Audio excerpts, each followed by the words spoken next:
Hello students, अपनी board की जो सीरीज चल रही थी उसमें अपने अब सेकंड चैप्टर पढ़ेंगे आज इंग्लिश मीडियम के लिए। पहले हमने एटम डिस्कस किया था जो कि हमारा 4 मार्क्स का चैप्टर था। आपने उस वीडियो को देखा होगा। अगर आपने नहीं देखा है तो पहले वो जाइए, वो देखिए आराम से। आपके ही फायदे की चीज हो रही है। अब अपने बात करने वाले हैं फोटो इलेक्ट्रिक इफेक्ट की। अगला चैप्टर अपना है फोटो इलेक्ट्रिक इफेक्ट या ड्यूअल नेचर ऑफ मैटर। तो बोर्ड में बच्चों ये भी 4 नंबर का चैप्टर है।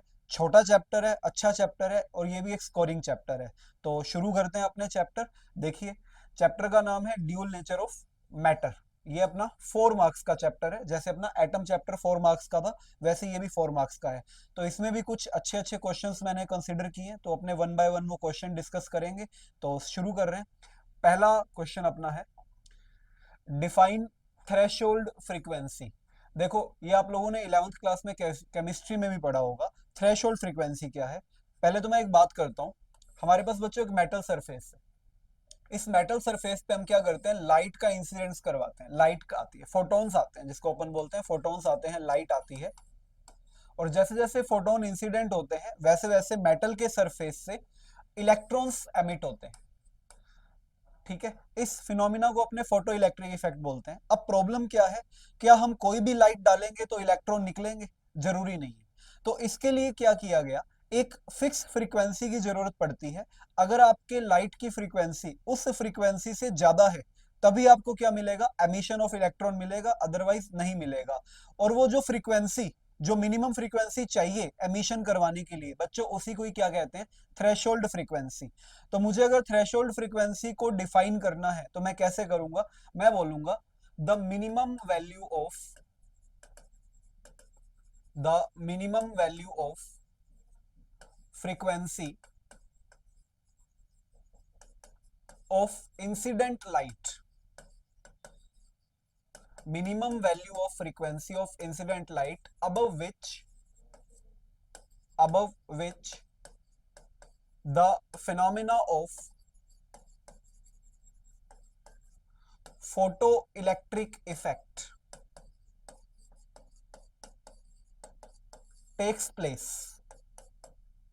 मतलब हम ये कह सकते हैं कि वो वैल्यू फ्रीक्वेंसी की जिससे ऊपर की अगर फ्रीक्वेंसी डालोगे तभी इलेक्ट्रॉन क्या होंगे, एमिट होंगे। तो क्या बोल दिया मैंने बोला the minimum minimum value of frequency of incident light above which the phenomena of photoelectric effect takes place।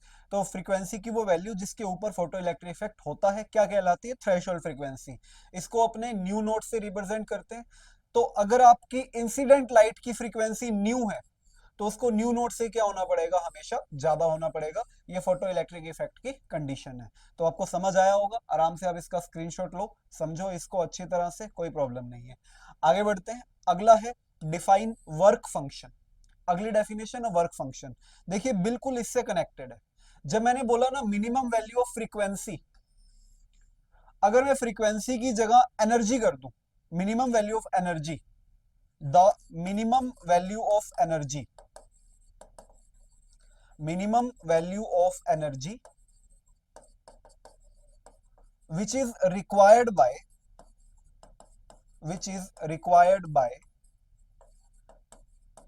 free electron to come to the surface of matter।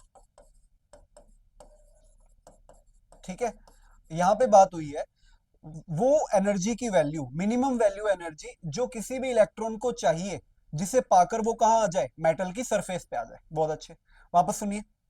The minimum value of energy, किसी भी electron को जो energy चाहिए, minimum value of energy बोल सकते हैं, acquired by electron. अपन ऐसे भी लिख सकते हैं the minimum value of energy which is acquired by an electron, या minimum value of energy which is required by free electron to come to the surface of the metal. Metal की surface पर आने के लिए जो minimum energy की जरूरत होती है किसी भी इलेक्ट्रॉन को, तो वो क्या कहलाती है बच्चों, वर्क फंक्शन कहलाती है। वर्क फंक्शन को हम लोग डब्ल्यू नोट से रिप्रेजेंट करते हैं, और इसका फॉर्मूला एच न्यू नोट होता है। जहां पे न्यू नोट क्या चीज है, थ्रेशोल्ड फ्रीक्वेंसी। तो दोनों में अंतर है, दोनों में डिफरेंस है। अगर मुझे थ्रेशोल्ड फ्रीक्वेंसी बोलेंगे तो मैं क्या कहूंगा, minimum value of frequency, minimum value of frequency. और जब मुझे वर्क फंक्शन बोलेंगे मैं क्या बोलूंगा, minimum value of energy which is required by free electron to come to the surface of the metal. ठीक है, समझे? अच्छी तरह इसको देख लो, स्क्रीनशॉट ले लो, डेफिनेशन मैंने दोनों लिख दी है यहाँ पे, आप आसानी से इसको रीड कर सकते हो। आगे बढ़ते हैं अगले सवाल की तरफ, चलिए। देखिए नेक्स्ट, डिफाइन स्टॉपिंग पोटेंशियल। अब आता है अगली डेफिनेशन। ये तीन डेफिनेशन है, तीनों ही काफी इंपॉर्टेंट है, तीनों में से एक 101% आपके बोर्ड एग्जाम में आने वाली है, इस बात की गारंटी है कि एक डेफिनेशन आपको पक्का मिलेगी ही मिलेगी। Define stopping potential. तो स्टॉपिंग पोटेंशियल क्या होता है? The negative value of the negative value of anode potential, negative value of anode potential. Anode potential की बात हो रही है। वैसे तो देखो एनोड पे पोटेंशियल पॉजिटिव होता है, लेकिन इस एक्सपेरिमेंट के अंदर बैटरी से कम्यूटेटर का यूज करके कुछ देर के लिए नेगेटिव पोटेंशियल पे डाल देते हैं। किसको? एनोड को। The negative value of anode potential at which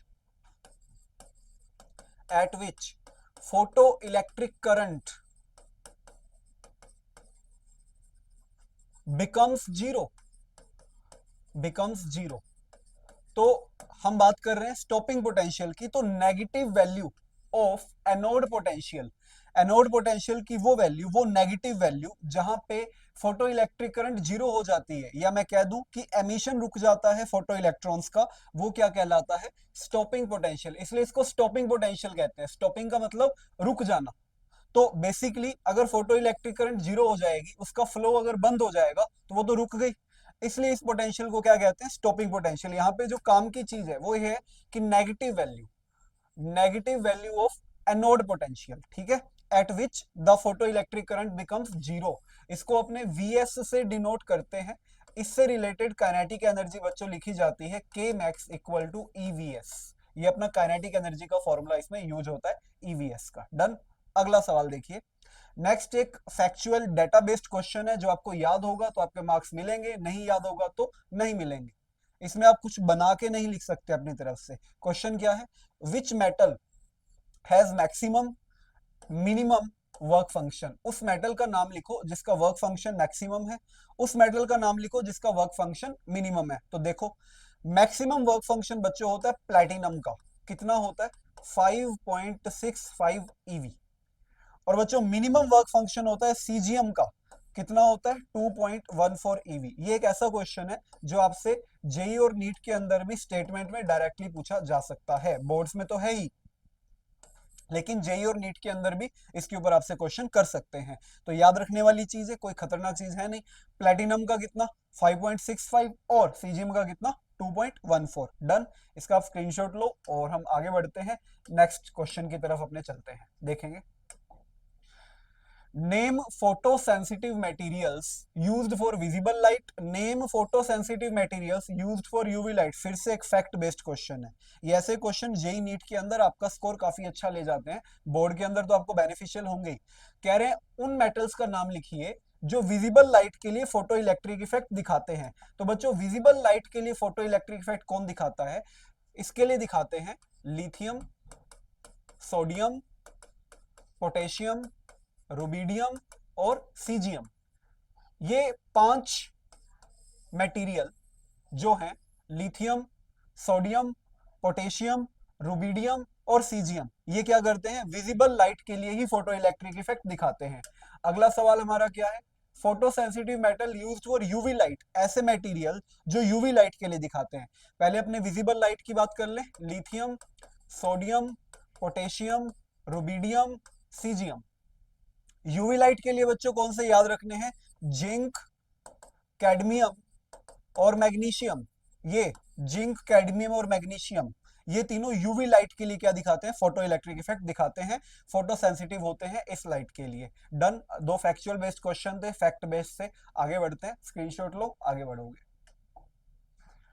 plot a curve between electric current and intensity for in photo electric emission. तो एक बात बताओ पहले मुझे, फोटो इलेक्ट्रिक करंट और इंटेंसिटी में क्या रिलेशन होता है? तो ध्यान रखना, फोटो इलेक्ट्रिक करंट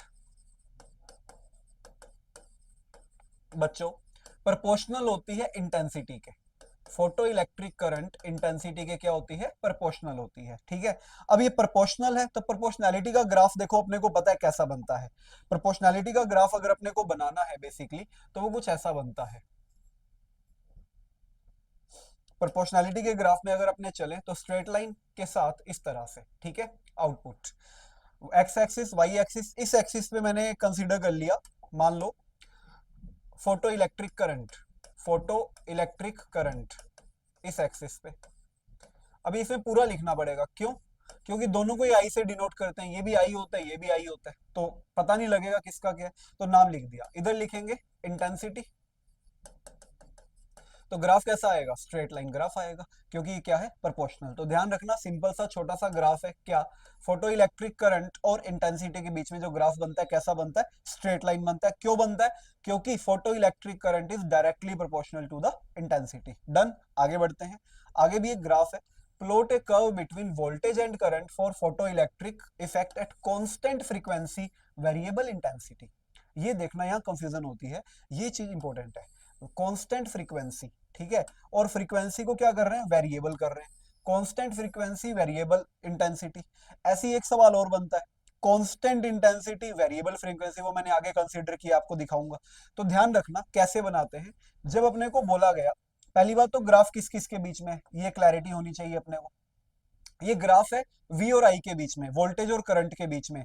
तो एक्चुअली फोटो इलेक्ट्रिक इफेक्ट जो एक नोनोमिक फिनोमिना है, नोनोमिक डिवाइस की तरह ट्रीट होता है।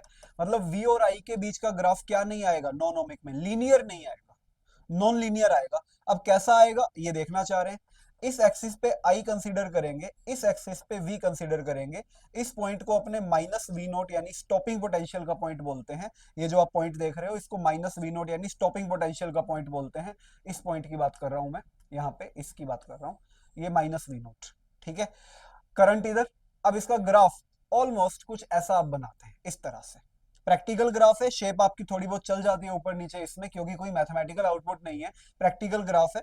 तो ये, अब इसी के ऊपर आपको एक और ग्राफ बनाने को बोले कि ये मान लो I1 इंटेंसिटी है, आपको बोला एक और इंटेंसिटी लो I2 ग्रेटर देन I1, उसका ग्राफ कैसा बनाओगे, ऐसा पूछ लेते हैं कि I2 ग्रेटर देन I1 का ग्राफ बनाओ। तो ये I1 का ग्राफ है, इसके ठीक ऊपर से आप एक और ग्राफ निकाल देंगे, वो क्या बन जाएगा बच्चों, I2 ग्रेटर देन I1 का ग्राफ। मान लीजिए तुम्हें बोले कि I2 greater than I1 I note, ऐसे तीन intensity they the, I2 greater than I1 greater than I note. तो अब क्या करोगे, I नोट सबसे छोटा है तो एक लाइन और बना दोगे ऐसे, वो सबसे छोटी लाइन हो जाएगी, वो I नोट की लाइन बन जाएगी। तो ग्राफ कैसा बन गया, बेसिकली कुछ इस तरह का बन गया। यहाँ पे इंटेंसिटी के हिसाब से ग्राफ का वेरिएशन आता रहता है, I2 ऊपर फिर I1 आएगा, फिर नीचे क्या आ जाएगा, I नोट, ठीक है। तो बात ध्यान रखना, जब आपको वेरिएबल इंटेंसिटी बोला गया है, इंटेंसिटी बदल रही है, तो आपका ये पॉइंट फिक्स हो जाता है और ये आगे ग्राफ जाके खुल जाता है। डन। तो दो ग्राफ देख ली इस स्लाइड में हमने, कि इंटेंसिटी और करंट के बीच का स्ट्रेट लाइन, क्यों, क्योंकि प्रोपोर्शनैलिटी है। वीआई ग्राफ प्रैक्टिकली आउटपुट है, नोनोमिक ग्राफ है, कैटेगराइजेशन हमने इसका कर दिया, ग्राफ का शेप आपके सामने है। डन। चलिए अगले क्वेश्चन की तरफ चलते हैं, अब एसएस ले लो इसका, हम अगले क्वेश्चन में चलेंगे। अच्छा एक और बात, ये जितने भी ग्राफ है ना अपने, ये नीट और जेई के लिए भी इंपॉर्टेंट है। अगला सवाल, प्लॉट ए कर्व बिटवीन, फिर से अपने को वोल्टेज और करंट के बीच ग्राफ बनाना है, फोटो इलेक्ट्रिक इफेक्ट में बनाना है, लेकिन इस बार क्या है, कांस्टेंट इंटेंसिटी है। इंटेंसिटी क्या है, कांस्टेंट है, ठीक है। और फ्रीक्वेंसी क्या है बच्चों, वेरिएबल। फ्रीक्वेंसी वेरिएबल होगी तो ग्राफ हमारा थोड़ा उल्टा बनेगा इस बार, ध्यान रखना कैसे। कहानी वही रहेगी, कहानी वही रहेगी बच्चों। इधर क्या रहेगा, आई, सॉरी इधर क्या रहेगा अपना, वी, जैसे पहले उसमें था, सेम वही चीज, वी। इधर रहेगा वी और इधर क्या रहेगा बच्चों, आई। पॉइंट यहाँ पे सेम पॉइंट आ जाएगा बेसिकली, क्या, ये वाला पॉइंट, माइनस वी नोट का पॉइंट आ जाएगा। अब यहाँ पे एक बात ध्यान रखना, जब आपका ग्राफ इसमें बनता है तो आपको क्या करना होता है, आपको यहाँ तीन पॉइंट कंसीडर करने पड़ेंगे, तीन पॉइंट अलग अलग फ्रीक्वेंसी के लिए। मान लो ये वी नोट वन का पॉइंट है, ठीक है, ऐसे ही आपको एक वी नोट टू का पॉइंट मिलेगा, ऐसे ही आपको बच्चों एक वी नोट थ्री का पॉइंट मिलेगा, ऐसे तीन पॉइंट्स मिल जाएंगे, ठीक, तीन पॉइंट्स। वहां पे क्या था, अगर आप दो के लिए बनाना चाहो दो के लिए बना सकते हो, तीन के लिए बनाना चाहो तीन के लिए बना सकते हो। वहां पे क्या था, वहां पे हमारा ग्राफ आगे जाके खुल रहा था, इसमें भी ऑलमोस्ट शेप वैसी है, लेकिन ये ग्राफ हमें आगे जाके बंद करना है इस तरह से। और ये जिस पॉइंट पे बंद होगा ना बच्चों, उसको बोलते हैं saturation current. Saturation current.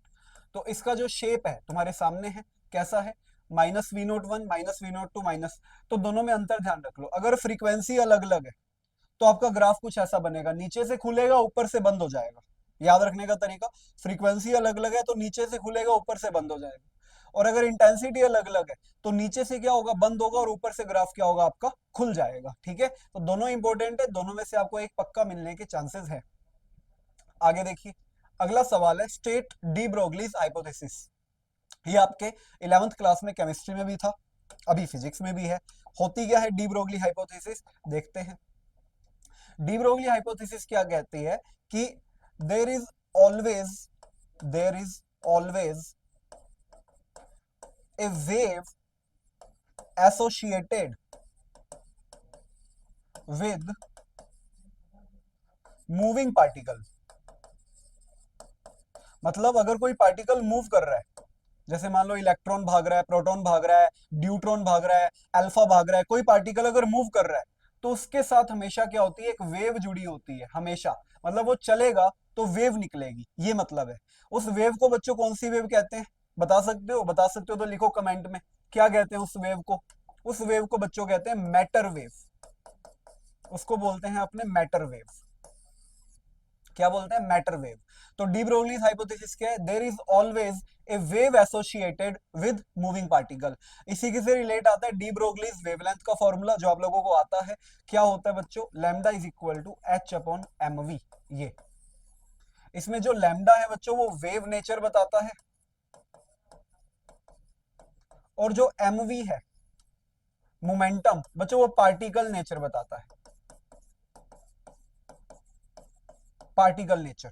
Lambda बताएगा वेव नेचर और एमवी बताएगा पार्टिकल नेचर। डन। तो आराम से आप इसका स्क्रीनशॉट लीजिए, हम अगले क्वेश्चंस की तरफ बढ़ते हैं। इस चैप्टर में छोटे छोटे सवाल आते हैं, इसलिए हमने फॉर्मेट भी वैसा ही तैयार किया है कि आपको क्वेश्चन मिले तो 1+1+1 फॉर्मेट के सवाल आप आसानी से कर सको। आगे देखो, फिर एक ग्राफ आता है, प्लॉट एक graph between D Broglie wavelength and momentum. ये ग्राफ नीट के अंदर आया था लास्ट से लास्ट ईयर, ठीक है। केमिस्ट्री में आया था 2017 में, 2023 में नीट में फिजिक्स में पूछा गया था, बोर्ड में कई बार आया हुआ है। सिंपल सा ग्राफ है, बहुत बेसिक सा क्वेश्चन है। कैसे, देखो, डी ब्रोगली वेवलेंथ लैम्डा, अभी मैंने आपको फॉर्मूला बताया था, एच अपॉन एम वी, या lambda equal to H by p. तो एक्सिस पकड़ लें, इधर लैम्डा इधर पी। अब देखो ध्यान से, लैम्डा और पी एक दूसरे के क्या है, इनवर्सली प्रोपोर्शनल। बच्चों इनवर्सली प्रोपोर्शनल का ग्राफ हमने एटम वाले लेक्चर में भी डिस्कस किया था, कैसा होता है, हाइपरबोला। तो ये ग्राफ बन गया lambda inversely proportional to p. बच्चों ग्राफ का नाम क्या होगा, इसका नाम होगा हाइपरबोला। तो लैम्डा और पी का ग्राफ हमारे सामने है। डन। चलिए नेक्स्ट क्वेश्चन देखेंगे। नेक्स्ट क्वेश्चन में हमें क्या बोल रहे हैं, नेक्स्ट में हमें कह रहे हैं right relation between de Broglie's wavelength and kinetic energy. De Broglie wavelength और काइनेटिक एनर्जी में क्या रिलेशन होगा? तो lambda is equal to H by M v या एच बाय पी हमें पता है। इसके लिए हमें 11th क्लास का एक फॉर्मूला पता होना चाहिए, क्या, कि P इज इक्वल टू बच्चों √2m काइनेटिक एनर्जी। P और K में क्या रिलेशन होता है, P is equal to √2m k, यानी K is kinetic energy, just put its value here. तो लैम्डा बच्चों क्या मिलेगा, H अपॉन √2m k। तो क्या रिलेशन आ गया, lambda is equal to H upon √2m के। इससे मुझे इस साल का एक नीट का क्वेश्चन याद आया। देखो, आपसे बोला कि लैम्डा और 1/√k में क्या ग्राफ बनेगा, इस साल का नीट का क्वेश्चन है। 4 ऑप्शन दे दिए उन्होंने, नीट 24 का सवाल है, 2024 का क्वेश्चन है नीट का। ठीक है, तो मुझे शेप बता सकते हो इसकी, कमेंट बॉक्स में बताओ, मुझे लाइव चैट में बताओ, कमेंट बॉक्स में बताओ इसकी क्या शेप बनेगी, लैम्डा और 1/√k। तो देखो lambda is Y axis, 1/√k X axis. तो बच्चों इनके बीच में अगर आप ग्राफ बनाएंगे तो आपको ग्राफ कैसा दिखाई देगा बच्चों, ग्राफ दिखाई देगा स्ट्रेट लाइन, यानी कि lambda is proportional to 1/√e k, या के काइनेटिक एनर्जी, जिससे मर्जी डिनोट करो, चाहे आप ई के से डिनोट करो, चाहे आप √k से डिनोट करो, एक ही बात है। लेकिन देखो ये नीट का क्वेश्चन बन गया, हमारे बोर्ड लेवल के पेपर में से भी एक नीट का क्वेश्चन निकल के आ गया। ठीक है, तो आगे बढ़ते हैं, आराम से आप इसका स्क्रीनशॉट लो और देखो आगे अगली स्लाइड में क्या क्वेश्चन हमारा वेट कर रहे हैं। Which of the following metal will have higher threshold frequency. हमें ना एक ग्राफ दे रखा है बच्चों, देखो काइनेटिक एनर्जी और फ्रीक्वेंसी में ग्राफ दे रखा है, पूछ रहे हैं कि किसकी थ्रेशोल्ड फ्रीक्वेंसी ज्यादा होगी। ठीक, देखिए होता क्या है बच्चों, ये जो पॉइंट है ये फ्रीक्वेंसी को बताता है। इसका मतलब ये है कि पी के लिए जब ग्राफ बनाया गया, पी के लिए के मैक्स और फ्रीक्वेंसी न्यू, ठीक है, ग्राफ बनाया तो ऐसे आया। और क्यू के लिए जब ग्राफ बनाया गया, सेम ग्राफ बनाया गया क्यू के लिए, तो वो थोड़ा सा आगे मिला उसी एक्सिस पे। तो हमें पता है कि अगर हम एक्स एक्सिस पे ऐसे जाते हैं तो वैल्यू बढ़ती है। ये वो पॉइंट है जिसको अपने क्या बोलते हैं, थ्रेशोल्ड फ्रीक्वेंसी बोलते हैं। इस पॉइंट को अपने थ्रेशोल्ड फ्रीक्वेंसी बोलते हैं। तो देखो ध्यान से, तुम इजीली ग्राफ पढ़ना जानते हो कि तुम्हें यहां तो थ्रेशोल्ड फ्रीक्वेंसी जल्दी मिल गई और यहां क्यू के लिए थोड़ी सी क्या मिली, लेट मिली। मतलब क्यू के लिए तुम्हें आगे ज्यादा चलना पड़ा, तुम्हें जितना ज्यादा चलना पड़ा न्यू नोट की उतनी वैल्यू बढ़ती गई। इसका मतलब क्यू के केस में जो थ्रेशोल्ड फ्रीक्वेंसी है वो पी के केस से क्या है, ज्यादा। अगर इसी क्वेश्चन में कहते कि थ्रेशोल्ड वेवलेंथ का क्या आउटपुट रहेगा, तो देखो सिंपल सी बात है, थ्रेशोल्ड फ्रीक्वेंसी और थ्रेशोल्ड वेवलेंथ एक दूसरे के रेसिप्रोकल होते हैं, उल्टे होते हैं। तो उस केस में क्या आंसर आ जाता, पी ग्रेटर देन क्यू, अगर हमसे थ्रेशोल्ड वेवलेंथ बोलते तो। ठीक है, और थ्रेशोल्ड फ्रीक्वेंसी बोला है तो क्या आंसर आ जाएगा, क्यू की वैल्यू पी से क्या हो जाएगी बच्चों, ज्यादा हो जाएगी। डन। चलिए आगे बढ़ते हैं, नेक्स्ट क्वेश्चन देखेंगे अपने, अगली स्लाइड में चलेंगे। देखो आगे हमारे बच्चों 2 मार्क्स क्वेश्चन आ गए, 2 मार्क्स के दो दो नंबर के सवाल आ गए।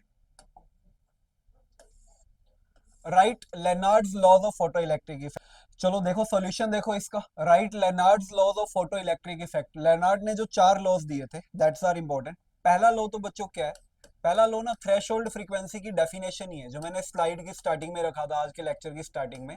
थ्रेशोल्ड फ्रीक्वेंसी पहले सुन लो, ठीक है, क्या है, वही पुरानी बात, क्या कि जो इंसिडेंट लाइट है उसकी फ्रीक्वेंसी एक मिनिमम वैल्यू से ज्यादा होनी चाहिए, उसके बाद ही फोटो इलेक्ट्रिक इफेक्ट हो पाएगा। उसको अपने थ्रेशोल्ड फ्रीक्वेंसी कहते हैं, यानी कि न्यू की वैल्यू न्यू नोट से ज्यादा होनी चाहिए। ये हम पहले डिटेल में बात कर चुके हैं शुरुआत में, आप वहां जाके वापस आप देख सकते हो। तो पहला पॉइंट लेनार्ड लॉ में हमारा क्या होता है, थ्रेशोल्ड फ्रीक्वेंसी ही होता है।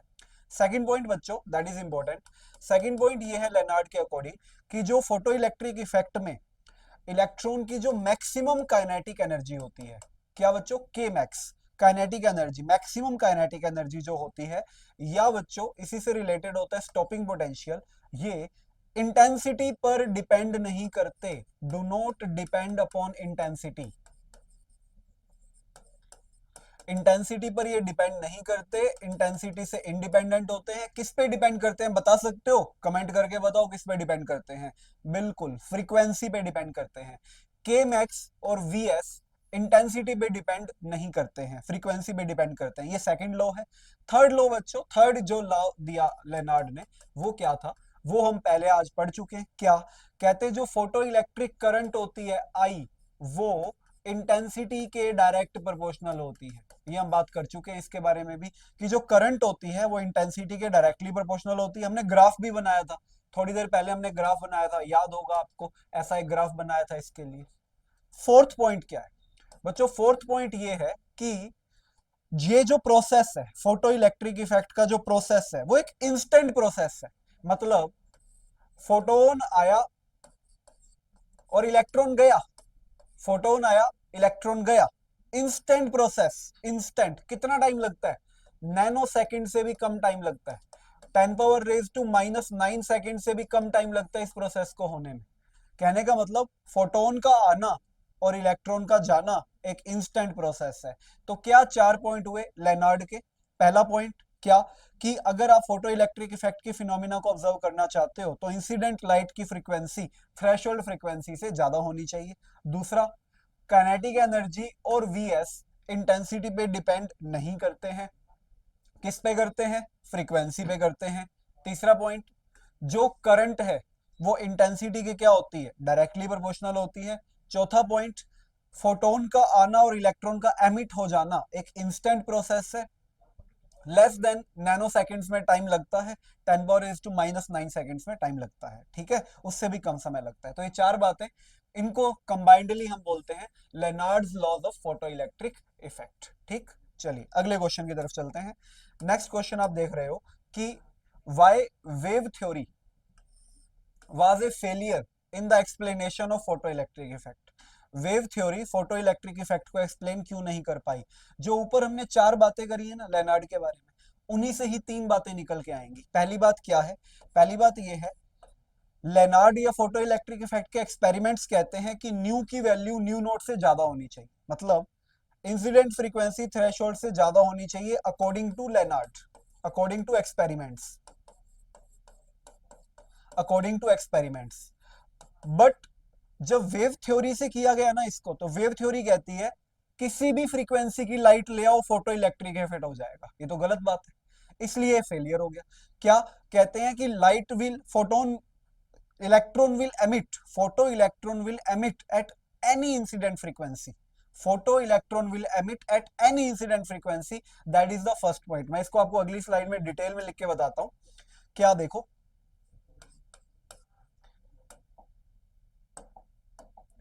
पहला पॉइंट इसमें ये बन रहा है कि photo electron will emit at any incident frequency, ये बन रहा है पहला point according to wave theory, according to wave theory. तो फेलियर हो गया। लेकिन हमने पढ़ा है क्या, न्यू की वैल्यू न्यू नॉट से ज्यादा होनी चाहिए।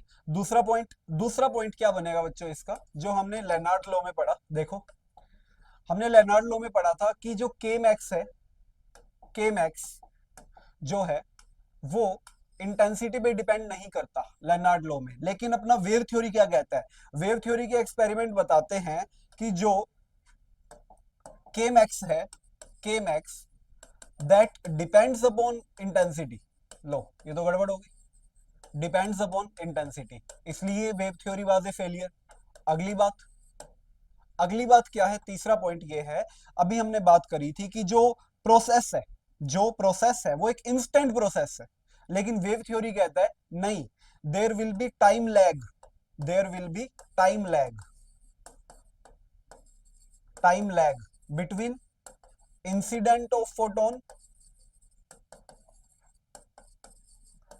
And emission of electron. मतलब फोटोन के आने और इलेक्ट्रॉन के निकलने में एक टाइम लैग होगा, एक टाइम लैग होगा। बात समझे, यही मतलब है। तो ये 3 बातों की वजह से एक्सप्लेनेशन नहीं हो पाई। डन, चलिए आगे बढ़ते हैं, इसका स्क्रीनशॉट लो, अगले क्वेश्चन की तरफ चलते हैं।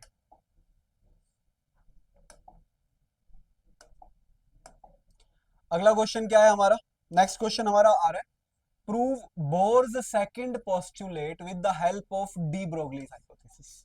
बोर की सेकंड पोस्टुलेट जो हमने पिछले वीडियो में डिस्कस करी थी, आपने नहीं देखी तो आप पहले देखो, वो एटम के अंदर डिस्कस किया था। बोर की सेकंड पोस्टुलेट जो कि क्या होती है बच्चों, होती है ये टू प्रूव, हमें प्रूव करना है M V R equal to N H by two pi. ये हमें प्रूव करना है, किसकी हेल्प से प्रूव करना है, डी ब्रोगली हाइपोथेसिस से प्रूव करना है, डी ब्रोगली हाइपोथेसिस से प्रूव करना है। तो कर दे, बिल्कुल करेंगे। अब डी ब्रोगली हाइपोथेसिस का यूज क्या है, डी ब्रोगली हाइपोथेसिस में क्या हम लोग मानते हैं कि इस तरह से एक सरकमफेरेंस है जो इलेक्ट्रॉन की है, आर रेडियस में इलेक्ट्रॉन घूम रहा है। अगर आर रेडियस में इलेक्ट्रॉन घूम रहा है बच्चों, तो वो कितनी डिस्टेंस ट्रेवल करेगा, 2 पाई आर। अब इसको वेव से कनेक्ट करना है, तो वेव की प्रॉपर्टी क्या होती है, वेवलेंथ। अब वो 2 पाई आर डिस्टेंस हो सकता है एक वेवलेंथ में कवर कर जाए, हो सकता है 2 वेवलेंथ में कवर कर जाए, हो सकता है 3 वेव बना के कवर करे, हो सकता है 4 वेव बना के कवर करे, हो सकता है एन वेव बना के कवर करे। इसका मतलब जो उसका जो 2 पाई आर होगा, उसका जो डिस्टेंस होगा वो कितने वेवलेंथ से मिलेगा, एन लैम्डा, एन वेवलेंथ से मिलेगा। अब डी ब्रोगली क्या कहता है, lambda is equal to H by M V, यहां रख दो 2 pi R N H by M we.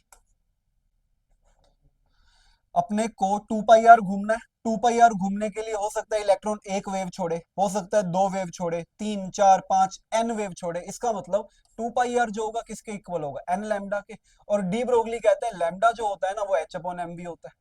तो वैल्यू रखी, इसको इधर भेज दो, इसको इधर भेज दो, M V R equal to N H by 2 pi. लो, प्रूव हो गया, बिल्कुल प्रूव हो गया। M V R is equal to N H by 2 pi, यही प्रूव करना था। हो गई बोर की क्वांटाइजेशन प्रूफ।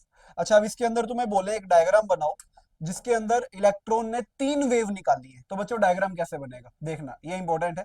डायग्राम कैसे बनेगा, अगर इलेक्ट्रॉन ने 3 वेव निकाली है, तो डायग्राम बनाने के लिए हम क्या करेंगे, इसके ऊपर तीन वेव्स बनाएंगे, तीन वेव्स।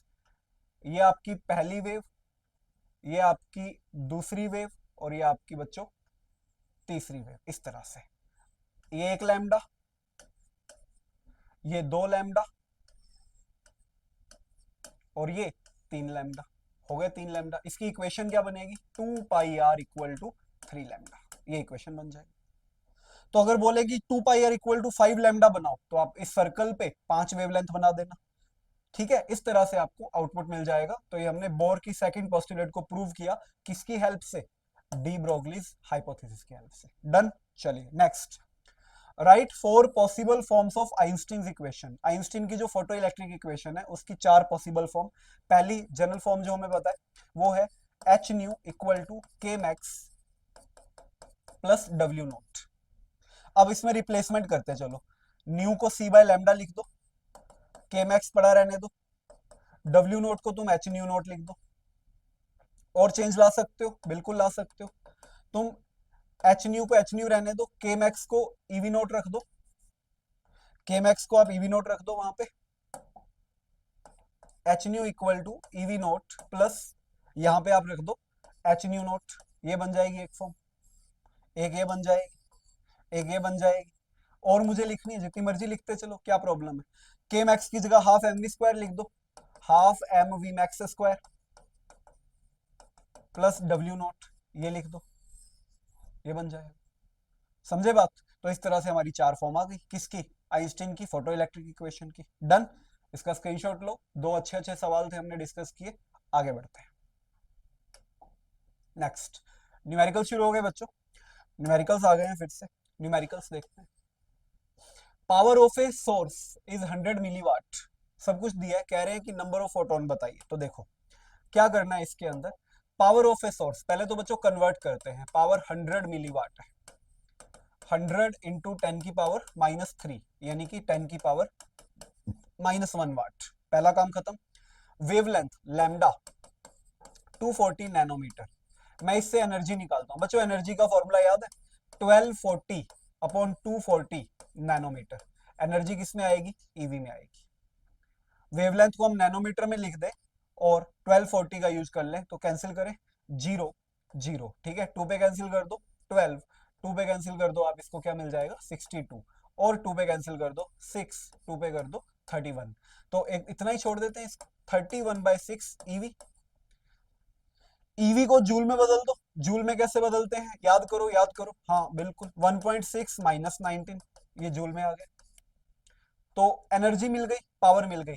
फोटोन का फॉर्मूला क्या होता है, एमिटेड फोटोन्स पर सेकंड का फॉर्मूला बताओ, बिल्कुल जल्दी बताओ। बिल्कुल सही, N is equal to power upon E. ये पावर हमारे पास है, यस, 10 की पावर -1 वाट। ई हमारे पास है, yes, 31 into 1.6, 10 power raise to -19 into ऊपर क्या चला जाएगा 6। क्या इसको सोल्व करके हमें नंबर ऑफ फोटॉन्स मिल जाएंगे, बिल्कुल। पावर एडजस्ट कर दे, क्या मिलेगा, पॉइंट हटा दो, 10 लगा दो, इस 10 से इस 10 को उड़ा दो, तो यू हैव 6 अपॉन 31 इंटू 16, और पावर ऊपर आगे क्या हो जाएगी 10 पावर रेज टू 19। इसको सोल्व करके हम लोग number of photon find out कर सकते हैं, आसानी से कैलकुलेट कर लेंगे। जल्दी से इसका आंसर निकाल के मुझे कमेंट बॉक्स में बताओ क्या कैलकुलेशन आएगी, फाइनल आउटपुट क्या आएगा। कंसेप्ट समझे। पहले पी निकाला, दिया हुआ था, चेंज कर लिया। फिर लैम्डा से मैंने ई निकाला, 1240 upon lambda nanometre. Electron volt में क्या आ गई बच्चों, एनर्जी आ गई, उसको जूल में चेंज कर दिया। अब जूल में चेंज कर दिया तो एन निकाला पी बाई ई, बस वैल्यू रखी, solve. I am waiting for your answer, जल्दी से मुझे इसका आंसर बताओ आप लोग क्या आएगा। डन। चलिए आगे बढ़ते हैं। नेक्स्ट न्यूमेरिकल आ गया, एक और न्यूमेरिकल आ गया। अब न्यूमेरिकल ही है 3-4, वही देख रहे हैं अपने। कहते compare the de Broglie wavelength of ball of mass 40 gram moving with 100 metre per second to the de Broglie wavelength of proton moving with 100 metre per second. Compare का मतलब होता है रेशियो निकालना। तो सबसे पहले तो बॉल की बात करते हैं। लैम्डा बॉल क्या लिखोगे बच्चों, H upon M V. H, M कितना है बॉल का 40 ग्राम, तो 40 इंटू 10 की पावर -3। क्यों आया 10 की पावर -3, क्यों आया, हाँ ग्राम को किलोग्राम में बदला इसलिए आया। वी कितना दिया गया 100, तो थोड़ा सा सोल्व कर ले, 1 2 3 3, h/4 मेरी पहली इक्वेशन आ गई। बॉल का लैम्डा निकाल दिया मैंने। अब मैं प्रोटॉन का निकालूंगा। Lambda proton H upon M V, H same, mass proton का कितना होता है, कितना होता है, इतना होता है। नहीं याद तो याद रखना, 1.67 10 power raise to minus 27 kg, ये होता है प्रोटॉन का मास। ये मास उठा के मैं यहां रखूंगा, 1.67 इंटू 10 की पावर माइनस 27 इंटू बच्चों स्पीड कितनी है, सेम स्पीड है 100। सोल्व करें, बिल्कुल करेंगे। इस पॉइंट से डबल जीरो हट गया, h into 10 power raise to 27 ऊपर भेज दिया अपॉन 167। ठीक है, अब दोनों का रेशियो पूछा है तो रेशियो कर दे।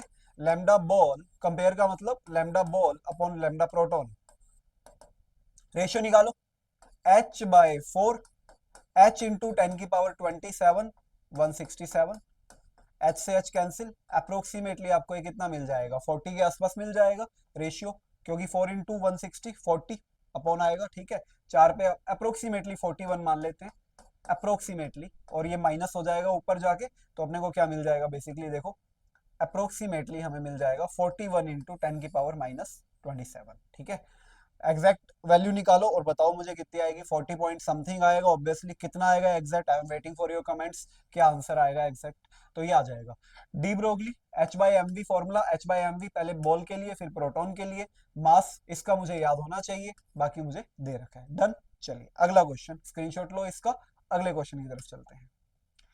नेक्स्ट एक छोटा सा न्यूमेरिकल है, लेकिन जितना छोटा है उतना ही इंपॉर्टेंट है। क्या कह रहे हैं, डी ब्रोगली वेवलेंथ इलेक्ट्रॉन का बताना है जो 10,000 वोल्ट से चल रहा है। फॉर्मूला क्या होता है, फॉर्मूला जल्दी से याद करो, लैम्डा 12.27 अपॉन बच्चों रूट वी एंगस्ट्रॉम, ये फॉर्मूला होता है। v की वैल्यू कितनी है 10,000, 12.27 अपॉन रूट 10,000, 1 2 3 4 एंगस्ट्रॉम। 10,000 का रूट कितना होगा 100, गुड 100, 12.27 अपॉन 100। ठीक है, अब इसको ऊपर भेजोगे तो ये पॉइंट खिसक के आगे हो जाएगा, 0.1227 angstrom is my answer. Important है, आएगा एग्जाम में पक्का, नीट में या बोर्ड में, दोनों में ही आ सकता है। चलिए नेक्स्ट क्वेश्चन, इसको नोट करो आराम से, देखो समझो, अगले क्वेश्चन की तरफ। लास्ट सवाल बच्चों अपना इस चैप्टर का, in a photoelectric experiment UV light of wavelength is this having work function this, wavelength is switch to this. ये बच्चों एक जेई की पुरानी प्रॉब्लम है, जेई पीवाई क्यू कंसीडर किया है मैंने। मेरे चैप्टर का हर लास्ट क्वेश्चन आपका एक जेई पीवाई क्यू होगा, एटम के अंदर भी लास्ट क्वेश्चन हमारा जेई पीवाई क्यू था, आज भी हमारा एक क्वेश्चन जेई पीवाई क्यू है, क्योंकि कुछ ऐसे क्वेश्चन जो तीनों ही जगह तालमेल बिठा सकते हैं, जेई में, नीट में और बोर्ड्स में, तो वो क्वेश्चन कंसीडर किए गए, आपको बेस्ट से बेस्ट देने की कोशिश की जा रही है, उसी में अपना ये सवाल है। क्या कह रहे हैं, फोटो इलेक्ट्रिक एक्सपेरिमेंट में वेवलेंथ इतना यूज करते हैं तो वर्क फंक्शन इतना है, और अगर वेवलेंथ इतना करते हैं तो स्टॉपिंग पोटेंशियल क्या होगा। सुनो, मुझे दिया वर्क फंक्शन, तो देखो वर्क फंक्शन तो सेम रहता है, क्योंकि वो सिर्फ और सिर्फ किस पे डिपेंड करता है, नेचर ऑफ मटेरियल पे डिपेंड करता है।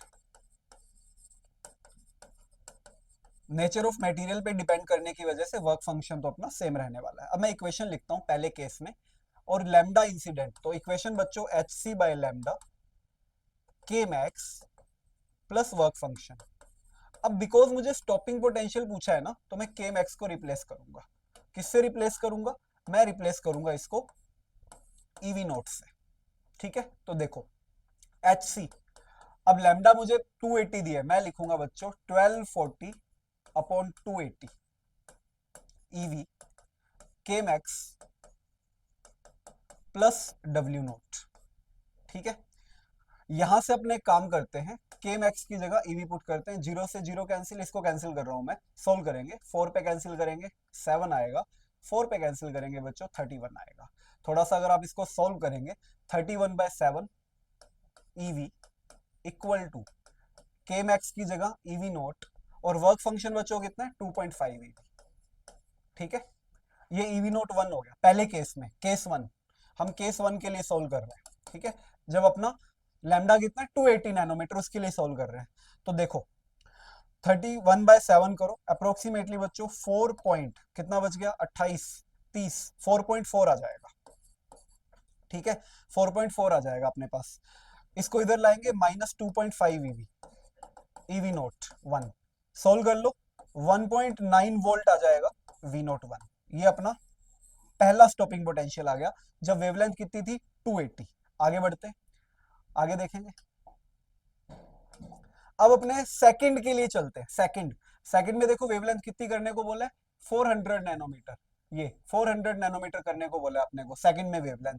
तो वेवलेंथ अपने 400 नैनोमीटर करके देखते हैं। अब लिखूंगा मैं 1240 अपॉन 400। मैंने बोला है कि जो अपना वर्क फंक्शन है वो फिक्स रहेगा, 2.5 ही रहेगा। 0 0 4 पे कैंसिल, 10 4 पे cancel, 31, 3.1 EV naught plus 2.5 EV. तो देखो यहां भी अपने पास ईवी नोट ही था, ऑब्वियसली ईवी था, तो ई से ई कैंसिल, तो वी नोट 3.1 माइनस 2.5 कितना आ गया, 0.6 आ गया। अब क्वेश्चन पे आओ, कहते हैं कि चेंज कितना हुआ, हमें बोल रहे हैं बताओ चेंज कितना हुआ स्टॉपिंग पोटेंशियल। पहले कितना था 1.9, जब हमने वेवलेंथ बदली तो कितना आ गया, ये आ गया 0.6 आ गया। तो बच्चों चेंज कितना हुआ, चेंज के लिए क्या करोगे, दोनों को माइनस कर दोगे, कहां से कहां, पिछला कितना 1.9, अभी कितना 0.6, तो क्या लिखोगे 1.9 माइनस 0.6 कितना आ जाएगा 1.3 वोल्ट। तो कितना चेंज हो गया अपना 1.3 वोल्ट। समझे? तो बेसिक सा सवाल था लेकिन अच्छा क्वेश्चन था, जेई पीवाई क्यू था। तो इसी के साथ अपना आज का लेक्चर खत्म होता है। मैंने इसमें ड्यूल नेचर के जितने पॉसिबल क्वेश्चन थे, जहां जहां से क्वेश्चन आ सकते हैं वो सब कंसीडर कर लिए हैं। आपसे मिलेंगे अगले लेक्चर में जो कि होगा अपना न्यूक्लियाई का लेक्चर, और उसी के साथ अपना मॉडर्न फिजिक्स का सेगमेंट खत्म हो जाएगा, न्यूक्लियाई करेंगे। आप लोग वीडियो को देखिए, लाइक कीजिए, शेयर कीजिए, सब्सक्राइब कीजिए, और जितना हो सके आप इसको ऑब्जर्व कीजिए, और ध्यान से आप अपने जो मैंने जो क्वेश्चन तुमसे पूछे उनका आंसर कमेंट बॉक्स में दीजिए। अपन मिलते हैं अगले लेक्चर के अंदर, अगली वीडियो के अंदर। और पहले उससे पहले हिंदी मीडियम के लिए आएगा प्रकाश विद्युत प्रभाव, फिर अपना इंग्लिश मीडियम के लिए न्यूक्लिया आएगा। ठीक है, तो तब तक आप लोग चैनल से जुड़े रहिए। मिलते हैं अपने अगले लेक्चर में।